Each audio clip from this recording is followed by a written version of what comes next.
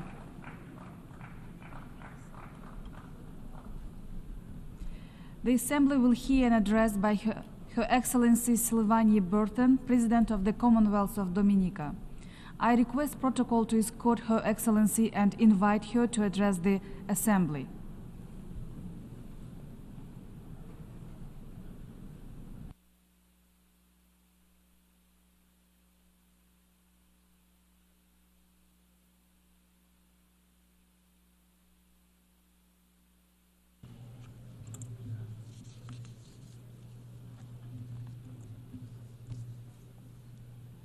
Madam President, Mabrika, I greet you in the language of my Kalinago people, the first people of the Caribbean, of whom I am proud to call my ancestors. I proudly bring you warmest greetings from the citizens of the nature island of the Caribbean and the homeland of Olympian gold medalist Thea Lafont Gadson, the Commonwealth of Dominica. It is an extraordinary honor to address this august body in my capacity as the first female president of the Commonwealth of Dominica and as the first president of indigenous descent. Madam President, our organization was born out of the need to enable dialogue and facilitate cooperation among its members to avoid international conflict. Over time, however, our understanding of human development's contribution to peace building and civilization has improved to the point where cooperation to enhance the human condition now lies at the core of our organization's work. Madam President, progress in many spheres of human endeavor is not equitable, and deliberate action is required to ensure that the most vulnerable among us, namely women, boys, girls, the physically challenged, and senior citizens, are brought from the shadows of neglect and into the light of opportunity. In essence, Excellencies, though we are a small nation, subject to the many challenges of growth and development, we insist that we continue to be our brother's keeper and join our voice with those who believe that no one, regardless of location, race, ethnicity, gender, or religion, no one is left behind in the relentless pursuit of advancement. To leave no one behind in our quest for a sustainable and resilient future, We must embrace multilateralism to combat the many major global challenges we face. Madam President, we remain concerned that despite the resources and publicity given to UN Agenda 30, its outputs so far do not inspire confidence that we are on track to realize the much heralded goals.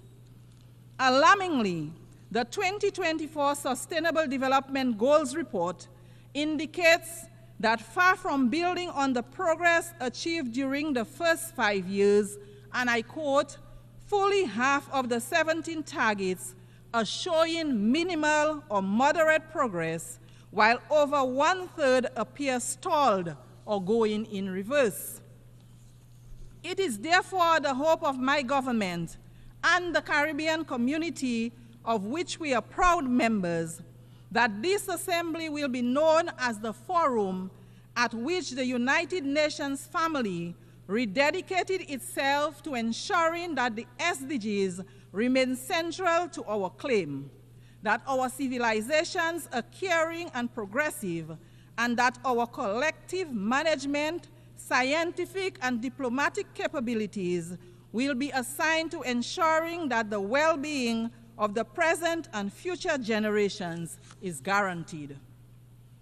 Madam President, for example, despite SDG 3, good health and well-being, the growing burden of non-communicable diseases, NCDs, is an urgent crisis that calls for a unified and aggressive approach by all global leaders.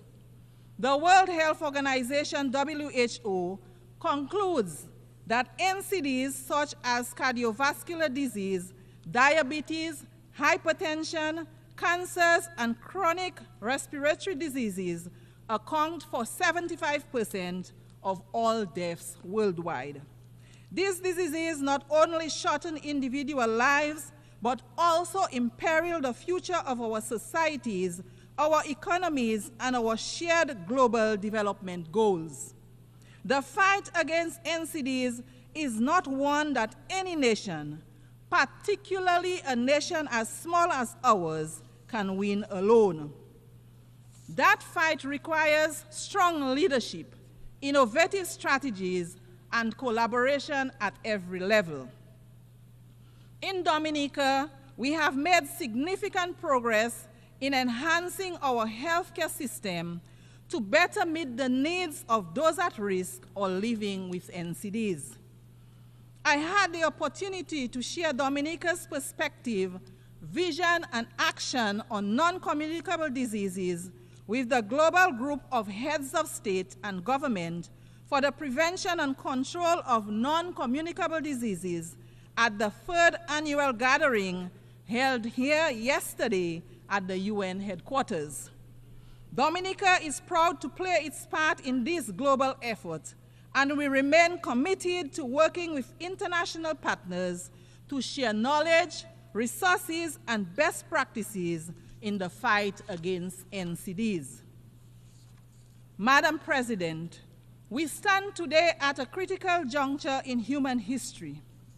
Climate change, as we know, is not just an environmental challenge. It is a threat to every aspect of life as we know it. For Dominica, as for many small island developing states, this is not a distant or abstract issue. It is a daily reality. We have said it time and time again. We see it so vividly year after year that our communities are on the front lines, facing intensified hurricanes, devastating floods, and prolonged droughts. We recall our own devastation in 2015 with Tropical Storm Erica, which wiped out 96% of Dominica's GDP. And then again in 2017, against the deadly Hurricane Maria, which destroyed over 225% of Dominica's GDP in a matter of hours, mere hours. That is why this year we watched in agony as Hurricane Beryl swept through the island states of St. Vincent and the Grenadines, Grenada, Barbados, and Jamaica. Madam President, these tragic occurrences embolden us to state firmly that the time for rhetoric has long passed. Business as usual simply will not suffice. We need urgent, bold, and decisive action to limit global warming to 1.5 degrees Celsius as science clearly dictates.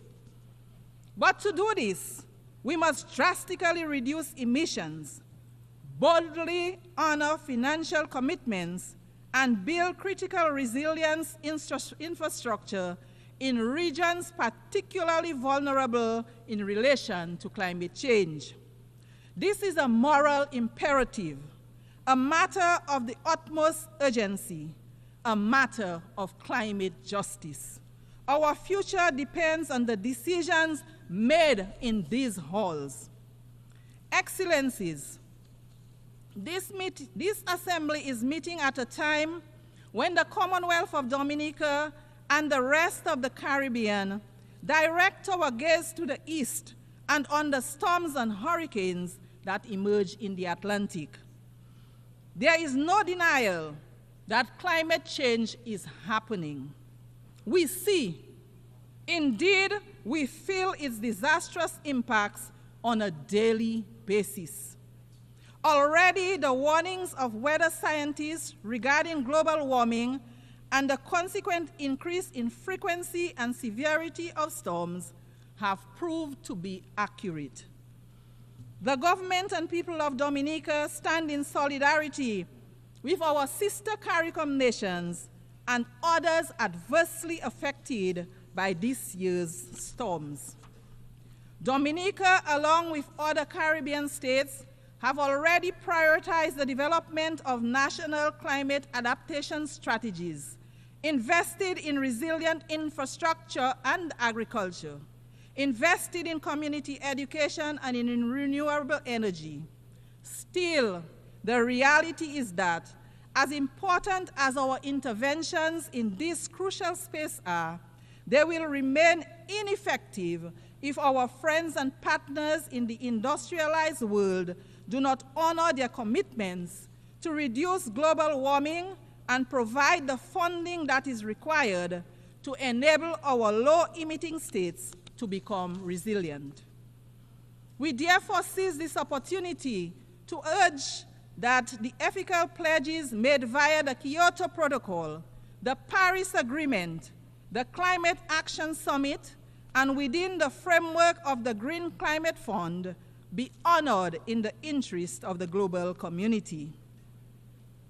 Prime Minister Honorable Dr. Roosevelt Skerrit has been sounding that call at every opportunity he gets. We are sounding that call again at this assembly.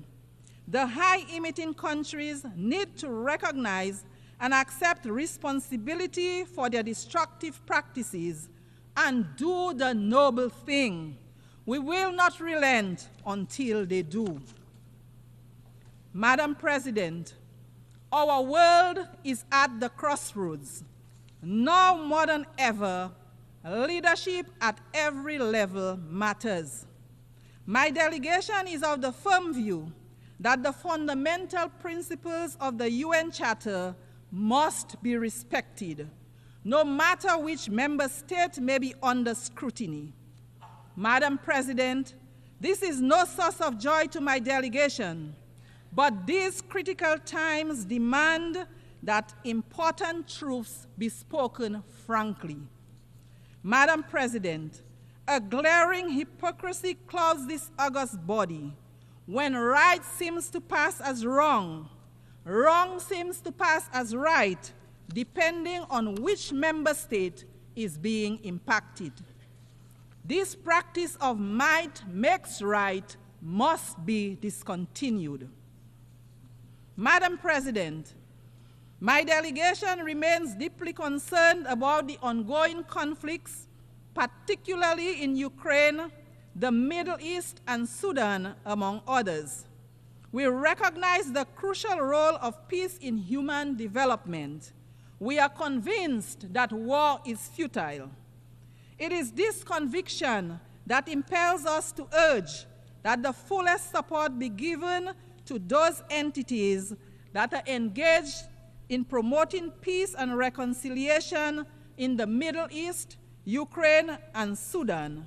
Just a few examples of locations where war is setting back the human development gains achieved over the years. The continuing loss of innocent lives, particularly innocent lives of the most vulnerable among us, namely the innocent lives of women and children, is of dire concern. There is no winner in these conflicts. And if history has taught us anything, it is that the cost to rebuild after such terrifying and inhuman conflicts is extremely prohibitive.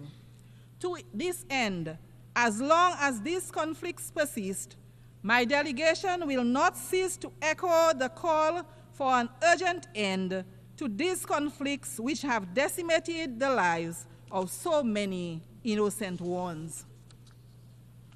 Madam President, we stand in solidarity with the people of Haiti and insist with the other CARICOM member states that the current crisis being confronted by our sister CARICOM state in no way nullifies the entitlement of its people to the recognition of their sacred sovereignty and their right to be central in the search for a fair and durable peace. The government of Dominica remains convinced that the present challenges faced by our sister CARICOM state are in part related to the glorious contribution Haiti made to the quest for justice and freedom in our region and the world. Indeed, the current complexion of this august body would have been unimaginable without the heroic struggles of the Haitian people. As such, the crisis in Haiti is much more than a Caribbean crisis, even if the solution is an obligation that all of the Caribbean states accept wholeheartedly. My delegation therefore unreservedly supports the position of CARICOM state. It is high time. The heroic sacrifices of Haitian blood and treasure that opened the door to the liberation of so many of our countries, making it possible for us to be members of this august body, deserve no less than the abundant peace and prosperity of the wonderful Haitian people. It is, Madam President, in this same spirit that we welcome the installation of the interim government under the leadership of Dr. Gary Conil and the swearing in of a new cabinet of ministers on June 12th. This process of normalization of life for the people of Haiti has been nothing if not daunting. However, with the support of the international community, there is a glimmer of hope, the dawning of a new day as progress is being made. We remain ever optimistic that ordinary Haitian citizens will once again be able to live, work, and feel at peace in Haiti, an outcome they so richly deserve. Madam President, no mention of this glimmer of hope for the Haitian people would be complete without recognition of the strategic support of the Kenyan volunteers, who have played a major role in bringing the security situation under some measure of control. The Kenyan people standing so closely in the struggle for peace and prosperity with the Haitian people is as natural gets, because their stance echoes the ancestral and historical connections that we share, as well as the imposition history placed upon us to struggle for our liberation. We therefore thank the government and people of Kenya for their mighty effort. We thank also the United States of America and Canada for their generous support for the effort to stabilize Haiti. We also thank the other states which have made and pledged their support to Haiti towards the restoration of an environment conducive to peace and development. Recognition is also due to those who made material contributions to this effort. We urge member states who have pledged financial support to honor those pledges so that the humanitarian gaps can be closed and the food crisis can be resolved. The Haitian people, a people as heroic and resilient as people ever were, deserve better. It is our firm conviction that we in the international community have a responsibility to ensure that the living conditions of the Haitian people are brought to the natural standards of human dignity. Madam President, the Commonwealth of Dominica is keen to underscore its commitment to advocating for unity, justice, peace, and the sustainable human development that they foster. In this regard, we continue to urge that the long-running economic embargo against the people of Cuba be set aside. It hurts the people of Cuba as well as the image of its sponsors. The trade embargo imposed against our brothers and sisters in Cuba continues to be of great concern to us in the Caribbean. Its lifting grows increasingly urgent. Therefore, the Commonwealth of Dominica once again joins the voices of the overwhelming majority of members of this global organization to call for the immediate lifting of trade restrictions and export bans imposed on the good people of Cuba. They are unjustified, they are unjustifiable, they are antiquated, they belong to a bygone era. They should cease to exist. They fall, in our view, within the grand narrative of yet another Caribbean people's struggle for liberation. It is for these reasons that the government of Dominica strongly urges a radical reconsideration of these actions. Madam President, our steadfast advocacy for respect for the United Nations norms of sovereignty and non-interference impels us as well to urge that the right of the government and people of Venezuela to resolve internal challenges without outside interference be respected. We renew our condemnation of the United States' imposition of sanctions on Venezuela. The resulting hardship forced upon the people of Venezuela needs an immediate and complete end. Madam President, in closing, my delegation is pleased to leave this august body with reference to a most valuable and appropriate gift for this forum at this point in time. My ancestors, the Kalinago people, lived in harmony with Mother Nature, drawing on nature for food and general well-being, including medicinal plants. The benefits to a life in harmony with Mother Nature are many. Their impact on the environment was minimal. The benefits to human health were long, active lives with minimal burden of chronic diseases. My ancestors also lived a communal life marked by social cohesion. My delegation recommends this way of life of our Kalinago people to this body. Madam President, I wish Your Excellency and all the delegations participating in the 79th session every success in their deliberations. In the language of my Kalinago people, Ayahara, which means thank you. I thank you for the courtesy of your attention.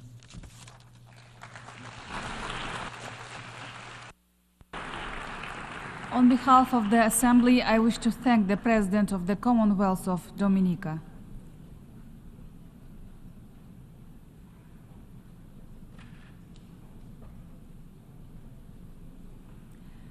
The Assembly will hear an address by Her Excellency Hilde Heine, President of the Republic of the Marshall Islands. I request protocol to escort Her Excellency and invite her to address the Assembly.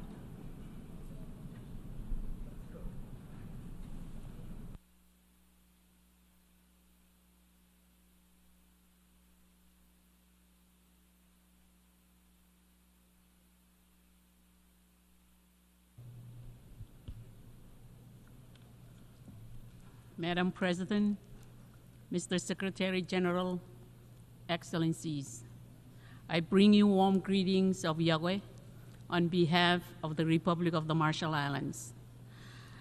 Madam President, I congratulate you upon your election and look forward to your leadership. Madam President, we cannot ignore that our common multilateral progress is failing us in the hours of greatest need. Perhaps most at risk are human rights, the fundamental freedoms which must be afforded every citizen of this planet.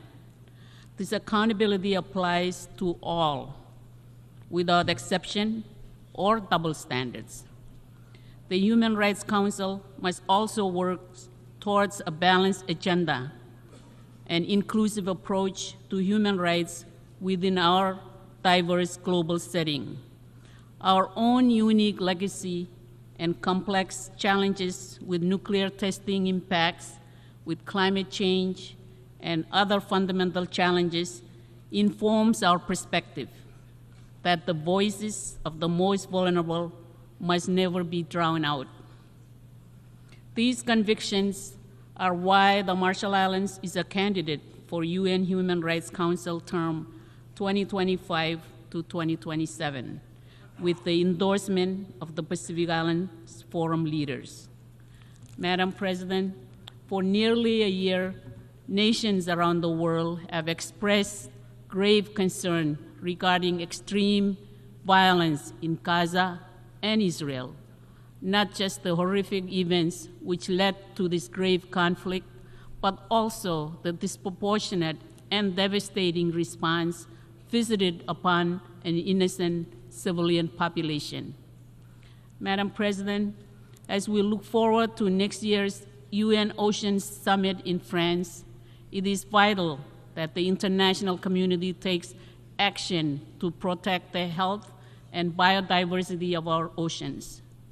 The youngest and future generations of islanders must not be robbed of the benefits we know today. Without sustainable ocean ecosystems, the economy, stability, and cultural identity of our region will collapse. Through regional institutions, our island nations are defining sustainable fisheries and changing the global market. Our distant fishing partner nations at the Western and Central Pacific Fisheries Commission, many of whom are also global superpowers, need to place long-term sustainability ahead of immediate commercial goals. Illegal, unregulated, and unreported fishing is not just a threat to our own economic future, but also global food security. Madam President, the world needs to ensure that the high seas seabed is not stripped of its unique biodiversity before we even document it. Without a clear-eyed scientific understanding of impacts and risks, the world's oceans are too fragile to turn into a speculative experiment. The Marshall Islands joins the growing chorus applying a precautionary approach towards high seas mining, at least until there is adequate and meaningful agreement at the International Seabed Authority on binding environmental measures and the mining code. Madam President, sea levels have risen, and we are too late to prevent them from eating away at our shores. But we must also be clear. We will not be wiped out off the map, nor will we go silently to our watery graves.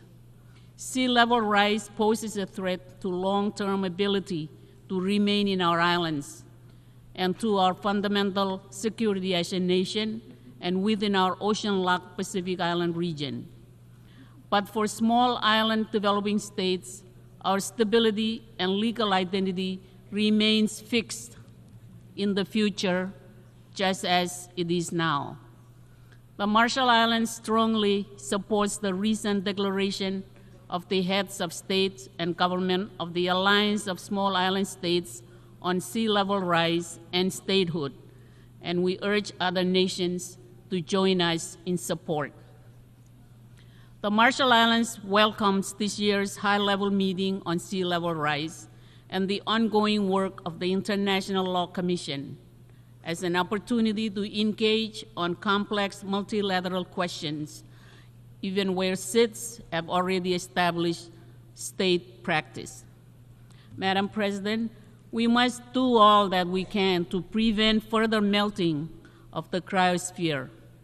By February next year, every nation on Earth has committed to putting forward new nationally determined contributions that set out how they'll reduce emissions to keep global temperature rise below 1.5 degrees Celsius. We need governments to show both ambition and cooperation, as we all agreed last year, to triple renewable energy deployment, double energy efficiency, and most importantly, to accelerate the transition away from fossil fuels and end the subsidies that support them. Despite this, we have seen some of the planet's wealthiest countries break their pledges as they double down on fossil fuels. This failure of leadership must stop. There must be no new coal mines, no new gas fields, and no new oil wells. The financial needs of this energy transition for adapting to climate impacts and for repairing the rising loss and damage are in the trillions of dollars. In Baku later this year, we will decide whether that money is made available to developing countries. We must see vastly increased contributions.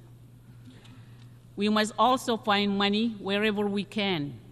Instead of rewarding some of the richest and most polluting businesses on the planet, we should repurpose these funds to the rollout of renewables and to directly supporting the poorest and most vulnerable. Right now in the IMO, Pacific Island negotiators are leading efforts to agree on a universal greenhouse gas levy, which gives the right incentive to drive decarbonization of the shipping industry and raises revenue in the billions, a portion of which should be used to address the climate impacts from shipping pollution and help build resilience in vulnerable countries. I urge every country to join us. The Marshall Islands emphasizes the importance of the advisory opinion from the International Tribunal for the Law of the Sea regarding the marine environment from climate-driven pollution. We look forward to the advisory opinion from the International Court of Justice regarding the climate obligation of states. Madam President, the Marshall Islands experienced 67 known atmospheric nuclear tests between 1946 and 1958, resulting in an ongoing legacy of death, illness, and contamination. The impacts are handed down generation to generation. These impacts continue to challenge our human rights. In our culture, our identity is our land. Testing impacts left behind deep scars, with communities remaining in exile from their home islands, billions of dollars in unmet adjudicated claims, and a social and environmental burden upon our youngest and future generations. To help ensure nuclear risk is eliminated, the Marshall Islands is working towards accession to the 1963 Partial Test Ban Treaty as well as the Treaty of Rarotonga and its nuclear-free zone. Madam President, we did not choose this nuclear fate. It was chosen for us. UN Trusteeship Resolution 1082 and 1493 were adopted in 1954 and 1956 respectively, despite petitions to the contrary by our Marshallese leaders. These tests were undertaken by the United States, acting as the United Nations administering authority.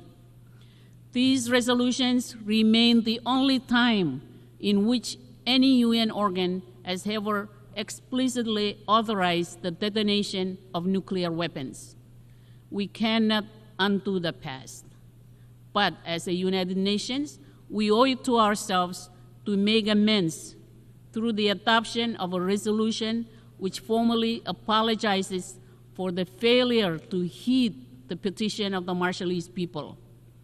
By doing so, all of us will begin the process of healing and to reestablish faith and trust in this institution.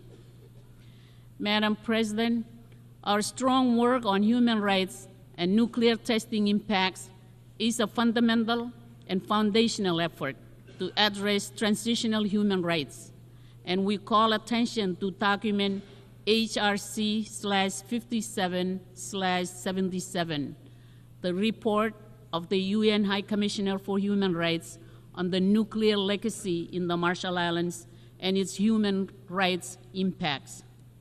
In particular, I emphasize my nation's unequivocal and recommendations on further action for my own government, for the United States, and for the United Nations. Madam President, as a nuclear-affected state, we seek to work with other affected nations and peoples, including Kiribati, French Polynesia, Australia, Algeria, Kazakhstan, North Korea, and the Xinjiang province of mainland China, and within the United States.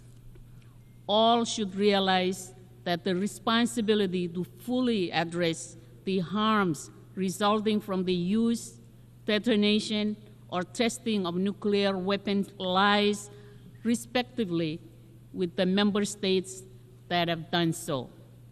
This is the basis of UN General Assembly Resolution 78/240 on victim assistance and environmental remediation. And all must know that the scars upon our collective lands and peoples are firm lessons for nuclear weapons elimination. Madam President, the Marshall Islands welcomes this year's adoption of the Antigua and Barbuda Agenda for SIDS as a companion to the 2050 strategy for the Blue Pacific continent. It is vital that island-driven strategies are better addressed.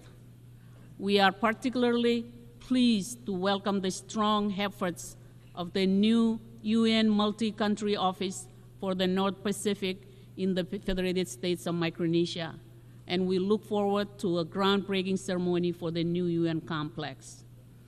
Madam President, this year's Triennial Conference of Pacific Women hosted in the Marshall Islands demonstrated the region's continued commitment to advancing gender equality with a focus on the health of women and girls, gender-responsive climate justice, and gender-based violence to strengthen and uplift women and girls across the Pacific.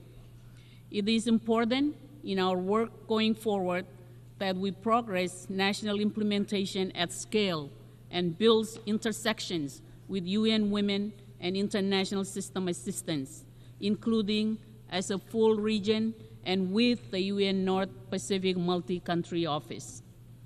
Madam President, we have long understood island-led security in our region, but for many, we are only starting to build formal security foundations at a time when full policy strength is needed to turn the Pacific Islands Forum Boyd Declaration on Regional Security into action.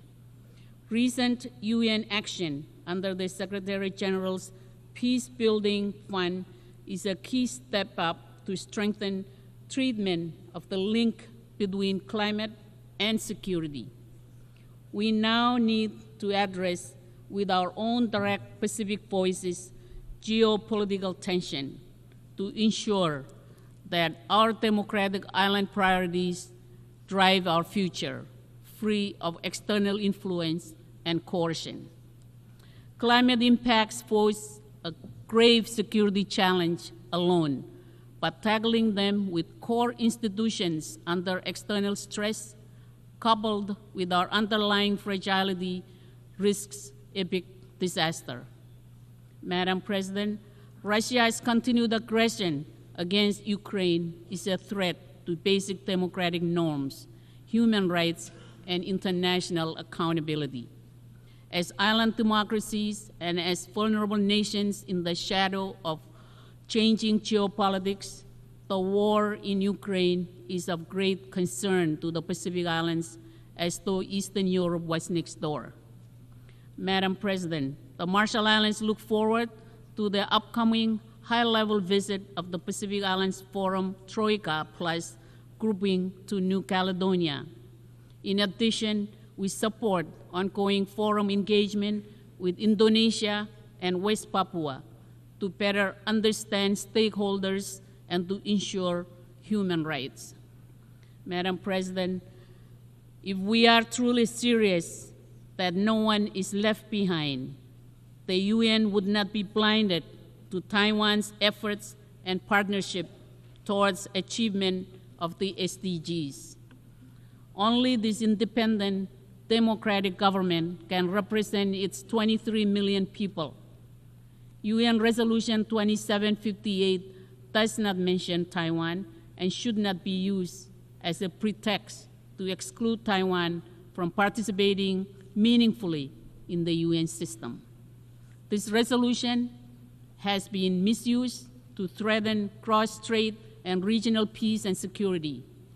This was never its original intent.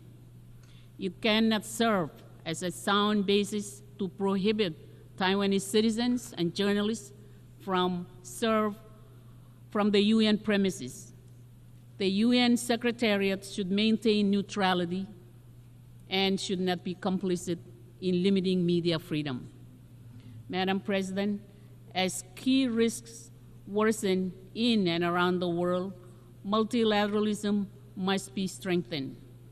For small and vulnerable nations, the United Nations, despite all its faults, remains the only institution which offers us a vital platform to voice our concerns, issues, and at times seek shelter from the ravages of conflicts and climate change.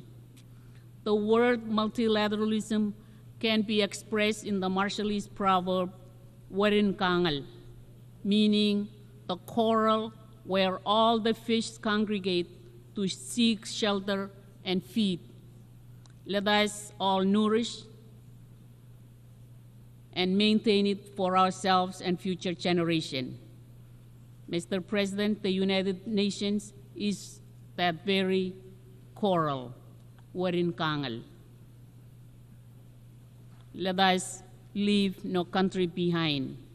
Thank you, and komoltada.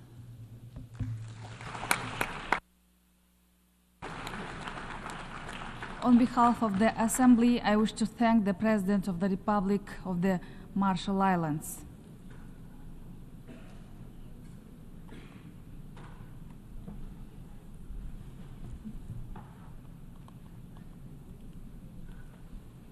We shall now continue the general debate.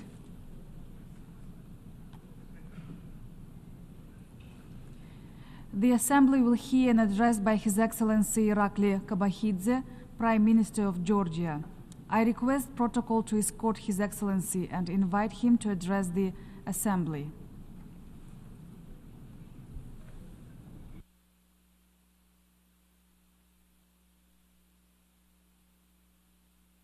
Madam President, Mr. Secretary General, esteemed colleagues, ladies and gentlemen, dear friends of my country, It's a great honor to be with you today to address so many different nations of the world.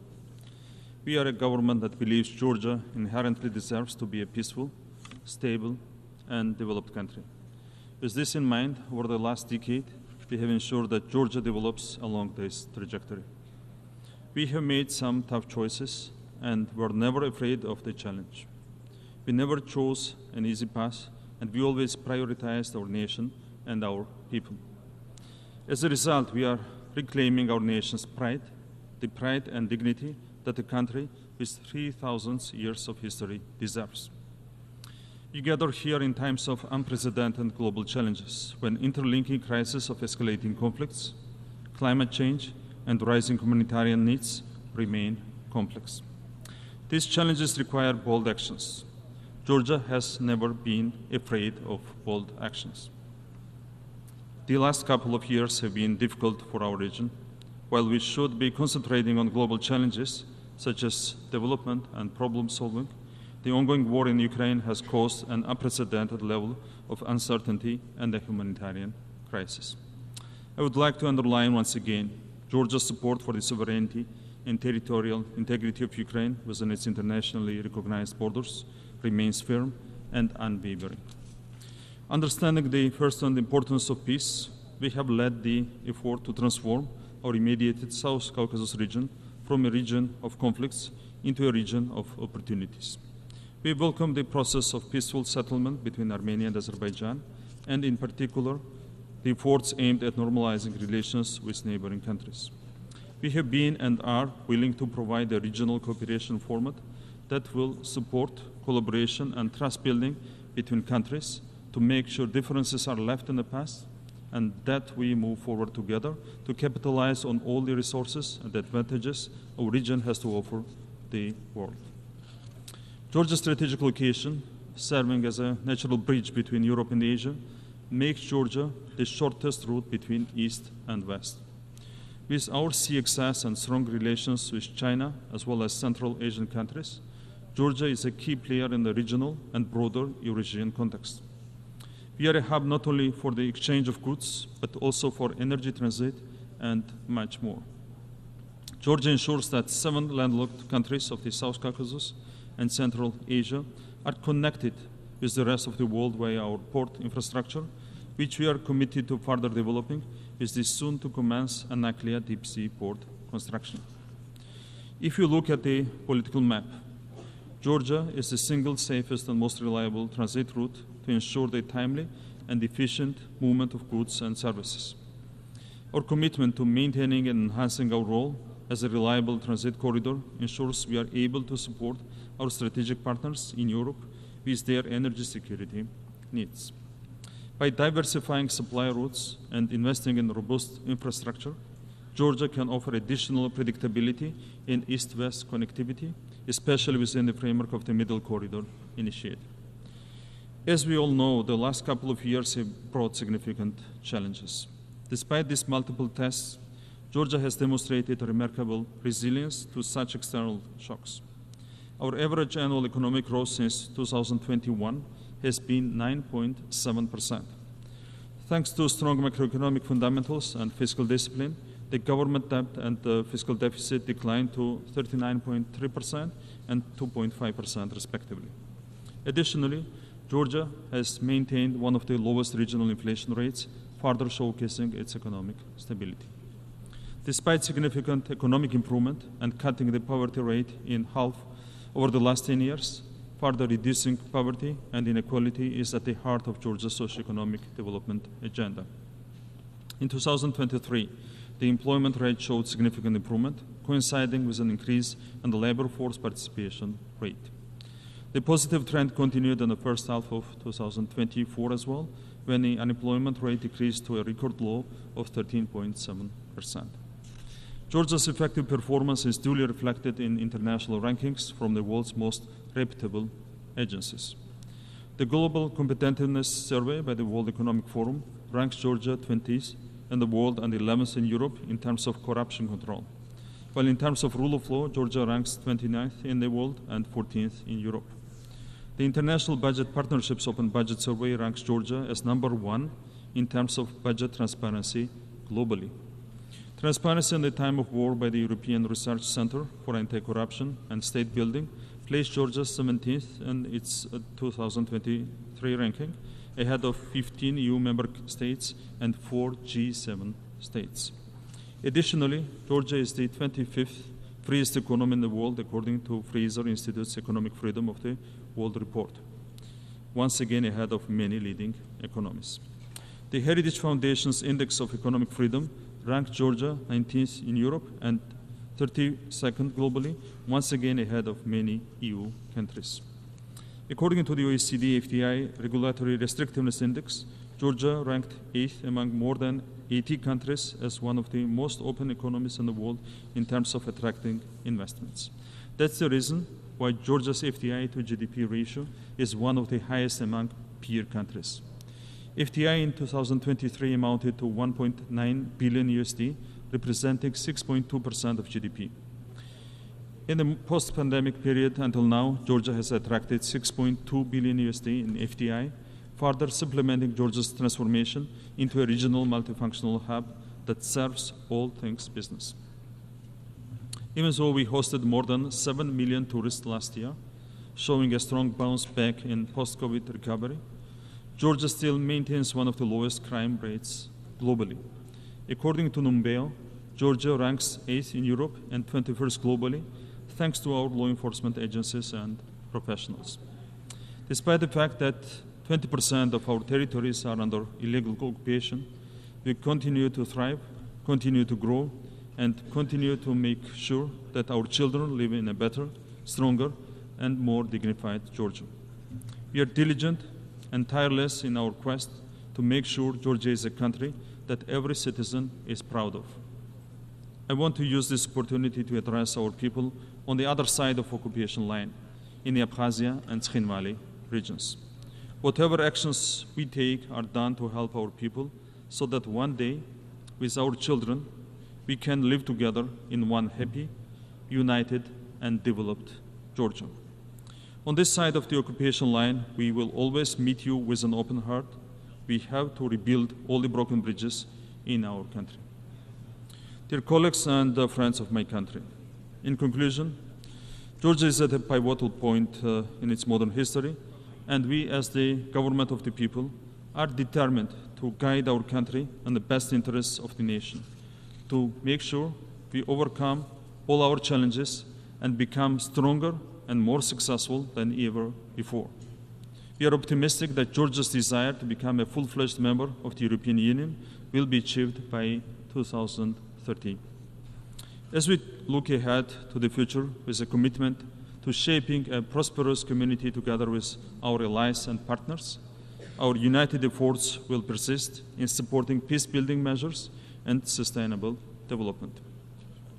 In doing so, we will advance human dignity, not only for the citizens of Georgia today, but also for the well-being of all future generations to come. Thank you very much. On behalf of the Assembly, I wish to thank the Prime Minister of Georgia.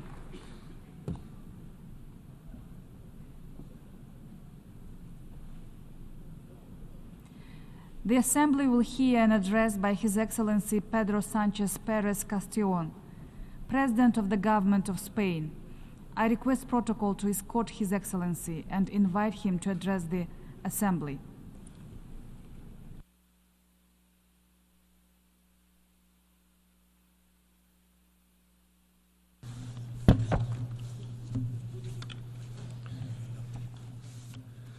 Señora Presidenta, Madam President, señoras y señores jefes de Estado, de Gobierno, embajadores, embajadoras, delegados, delegadas, les hablo en nombre de un país comprometido con los valores que esta institución encarna y con un orden internacional basado en las normas y en los principios consagrados en la Carta de Naciones Unidas. Un país, España, que cree en los mecanismos internacionales de rendición de cuentas, que lucha contra la impunidad desde el valor de la experiencia y la memoria histórica, un país defensor de instituciones como la Corte Internacional Internacional de Justicia, la Corte Penal Internacional, fundamentales para garantizar la paz, la seguridad y la justicia y la reparación de las víctimas. Un país, en definitiva, que practica y se conduce desde una máxima fundamental y es el valor de la coherencia, la que nos ha llevado a decir lo mismo en Ucrania, en Gaza y en cualquier otro lugar. Defensa de la paz, de los derechos humanos y de un orden internacional basado en reglas. Y que, ante las dudas de otros, responde con más confianza en el multilateralismo. Ese mismo sistema multilateral que el mundo levantó pieza a pieza de las cenizas de la barbarie se encuentra hoy bajo una enorme presión. Una presión que impacta de lleno en tres aspiraciones esenciales para el progreso de las naciones: la paz, la democracia y el desarrollo. Tres aspiraciones inalcanzables por separado, la una sin las otras. La paz es incompatible con la tiranía. La democracia, a su vez, necesita proveer bienestar y desarrollo para legitimarse como lo que es, la forma de organización social y política más avanzada que el hombre ha creado en la historia. La paz sin democracia es la paz de las cárceles. La democracia sin desarrollo ni progreso es la antesala de la autocracia, como atestigua un pasado rico en enseñanzas que nunca deberíamos olvidar. Por tanto, trabajar activamente por la paz, la primera de esas tres aspiraciones, es hoy mucho más que una exigencia moral, es una necesidad existencial. Por primera vez, señoras y señores, en 2 décadas, crece el número de conflictos en el mundo. Crece el número de países involucrados en guerras fuera de sus fronteras. A niveles sin precedentes desde 1945. Aumenta el número de víctimas, de heridos, de heridas, de mutilados, de personas desplazadas. Y lo hace también el impacto económico de la violencia. Hasta el 13% de todo el Producto Mundial, según algunos estudios. Es decir, el equivalente a toda la riqueza creada en un año por 180 países juntos. Estas cifras no solo ponen voz a un gran fracaso colectivo, que lo es, son la constatación de una enfermedad global que corroe tanto los cimientos del sistema multilateral como los de un orden internacional basado en principios y en normas. Principios que hasta hace poco parecían inviolables: el respeto a la soberanía, la independencia política, la integridad territorial de los países, como ocurre, por ejemplo, en Ucrania. A esta hora, mientras estamos aquí, se cumplen 31 meses del inicio de una agresión que la Rusia de Putin dirige no solo contra el pueblo ucraniano, sino contra el conjunto de la comunidad internacional. Una agresión que no debería prolongarse ni un día más. La reciente conferencia de paz en Ucrania, celebrada en Suiza, a mi juicio, ha sentado las bases para construir una paz justa y duradera, respetuosa con el derecho internacional y con la Carta de Naciones Unidas, tal y como proclama la fórmula de paz del presidente Zelenskyy. Invito, por tanto, a todos los países que aún no lo han hecho a sumarse a esta iniciativa, así como trabajar también en el siguiente paso, que es la recuperación y la reconstrucción de Ucrania. Este año España aumentará su financiación humanitaria, el desminado en Ucrania, hasta 14 millones de euros. Y en el año 2025 la cooperación española incorporará una línea de trabajo específica sobre la recuperación y la reconstrucción centrada en la salud, en la energía y en el agua en Ucrania. Ocurre en Ucrania, pero ocurre también en Palestina, donde desde hace casi un año asistimos a una insoportable espiral de muerte y de devastación que ya se extiende desgraciadamente al Líbano. Esto supone una escalada del conflicto de la máxima gravedad. Y por tanto, desde España condenamos con rotundidad la muerte de civiles inocentes una vez más, y por ello quiero hacer un nuevo llamamiento a la desescalada, a la distensión y a la vía diplomática. El derecho internacional international humanitarian law must be respected, as must international law. We must put an end to the conflict in Gaza and tackle the root causes of the Israeli-Palestinian conflict. That's the only way that we'll be able to successfully extinguish the hotbeds of tension that are jeopardizing regional and global stability. Everything we're seeing daily in Gaza and now, unfortunately, in Lebanon is forcing us to think about the very validity of international humanitarian law. Just as we mark the 75th anniversary of the Geneva Conventions, Spain will continue doing everything it can to provide humanitarian aid to the Gazan population, with UNRWA as the key actor on the ground. However, none of this will be commensurate with need without a ceasefire. Everything except a ceasefire is insufficient. Once again, I appeal for a ceasefire, the release of hostages, and the access of humanitarian aid. In any case, the evidence is resoundingly clear. We cannot go back to the situation which previously prevailed. It is imperative and urgent to apply a two-state solution for Israel and Palestine to coexist side by side in peace and security. That is the only possible solution to a conflict which has already dragged on for decades and which has claimed so many innocent lives.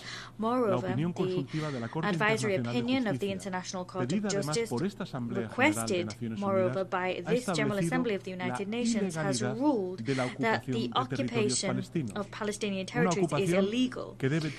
What we're seeing is an occupation which must immediately stop. The time has come to work on the stabilization phase. That is the sole responsibility of the Palestinian Authority. Spain is committed to the PA and determined to increase that support. Ladies and gentlemen, as you will be well aware, Spain took the decision to recognize the State of Palestine on the 28th of May. That was a decision supported by the overwhelming majority of Spanish society, and one whose only aim is to further the quest for peace in the region.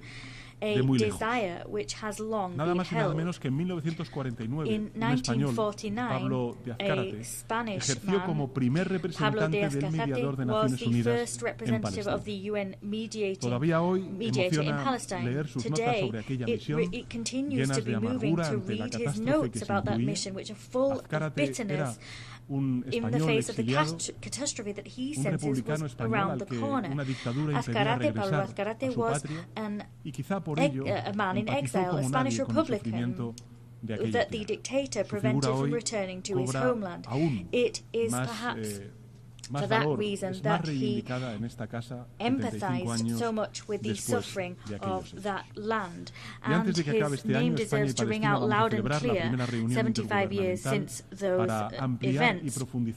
This year, before the end of this year, Spain and Palestine will hold the first intergovernmental meeting to broaden and deepen our bilateral relationship. I also want to underscore the importance of the recent meeting in Madrid of the Euro-Arab Islamic Group to catalyze the peace processes and to allow the two-state solution to come to fruition. It is urgent that we convene the peace conferences with the parties in the international community. This is an initiative supported by more than 90 countries, and that is a peace conference which will allow us to revive the spirit of dialogue which prevailed in Madrid in the beginning of the 1990s, when the Israelis and Palestinians sat around the same table to negotiate. At such a complex juncture, I wish to reaffirm Spain's unconditional support for and commitment to en la Fuerza Interina de Naciones Unidas en el Líbano, demonstration of that commitment is the 670 Spanish troops deployed in UNIFIL under the command of a Spanish general. The work of peacekeeping missions is key in many arenas, such as in the Western Sahara. We will continue to support the special envoy of the United Secretary General to achieve a mutually acceptable solution which abides by law and which exists within the UN framework. But it's clear that beyond peacekeeping missions, we must tackle the underlying causes of conflict, as indicated by the new agenda for peace championed by the Secretary General. We resolutely support that agenda. With that in mind, the Indo-Pacific has become a center of gravity, and we must all contribute to maintaining peace in that region. We must all continue to demand the respect of basic principles of international law, such as the freedom of navigation at sea. Spain is willing to collaborate with